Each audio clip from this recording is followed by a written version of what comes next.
Introdução à Psicoterapia Institucional, 1962-63. Trechos de intervenções feitas no âmbito do GTPSI, Grupo de Psicoterapia e Socioterapia Institucional.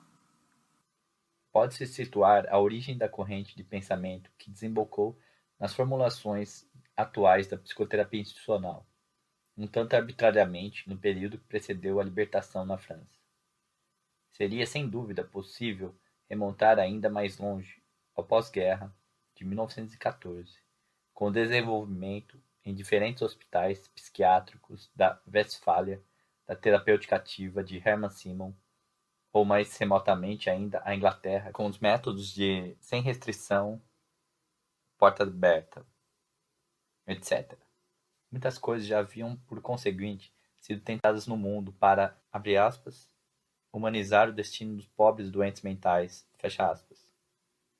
Mas o esforço sistemático de revolução psiquiátrica nos planos teóricos e práticos só veio a se estruturar de fato no Hospital Psiquiátrico de Saint-Alban, em Lozère, pelas mãos das sucessivas equipes que se constituíram em torno de François Tosquelles. Quando saíram dos campos de prisioneiros e de concentração, certo número de enfermeiros e de psiquiatras passaram a abordar a questão dos hospitais psiquiátricos com um novo olhar. Tendo ficado sem condições de suportar as instituições concentracionárias, empenharam-se em transformar coletivamente os serviços, derrubando as grades, organizando a luta contra a fome e etc. As coisas foram levadas a efeito com um espírito ainda mais militante em Saint-Alban, porque o hospital servira, por outro lado, de abrigo de resistentes. Havia ali intelectuais surrealistas, médicos fortemente influenciados pelo freudismo e militantes marxistas. E foi nesse cadinho que se forjaram novos instrumentos de desalienação, como foi o caso, por exemplo, do primeiro clube terapêutico intra-hospitalar, o Clube Paul Bavais. Nasceu uma nova atitude, uma nova abordagem militante da doença mental. Queriam abalar os estereótipos habituais e afetar violentamente tanto os ambientes reacionários da administração como os setores de esquerda. A palavra de ordem proposta era que, antes de levar a efeito qualquer cura individual que fosse, era preciso curar a área. O desenvolvimento de técnicas de clubes terapêuticos intra-hospitalares deveria abalar as ideias recebidas acerca da agitação, o caráter crônico das doenças, etc. E a própria semiologia tradicional viu-se assim questionada pelo estabelecimento de novas relações entre os doentes e os curadores, entre os enfermeiros e os médicos, entre os médicos e as famílias, etc. Foi-se aos poucos solapando os próprios fundamentos da psiquiatria como um todo, o que permitiu uma real aproximação entre a prática hospitalar e a psicanálise, levando à superação de uma antiga ferida, o rompimento com Freud, da parte de Jung, de Bleuler e do pessoal de Zurique. Ferida que apartaria por um longo tempo a psicanálise da psiquiatria. Disso adveio a perspectiva de uma psicoterapia institucional que tornou evidente, por um percurso um tanto paradoxal, que não era possível conceber uma cura psicoterápica para doenças graves sem efetuar a análise da instituição. E, reciprocamente, era necessário chegar à revisão da concepção de cura individual, dando maior atenção ao contexto institucional. Em 1960, alguns de nós se reuniram para constituir um grupo de trabalho, o GTPSI. Em 1965, fomos impelidos a fundar uma sociedade mais ampla, a Sociedade de Psicoterapia Institucional. O ponto de partida. Todas essas tentativas implicam um questionamento metodológico da pesquisa em ciências humanas. O acesso direto ao indivíduo ou não é possível ou mostra ser enganoso. Pode-se acreditar que se fala à criança, ao neurótico, pode-se acreditar que eles nos ouvem, mas talvez isso seja uma mera ilusão. Apesar das intenções do observador, surgem efeitos de sugestão. Uma psicologia da adaptação poderá observar resultados, mas é fato que ela não tem condições de atingir verdadeiramente o registro do sujeito. O acesso aos desejos mais fundamentais implica certos desvios, certas mediações. Foi nesse contexto que introduzimos o conceito de institucionalização.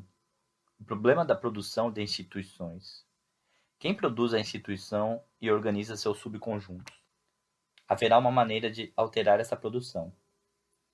A habitual proliferação de instituições na sociedade contemporânea não levou senão ao reforço da alienação do indivíduo.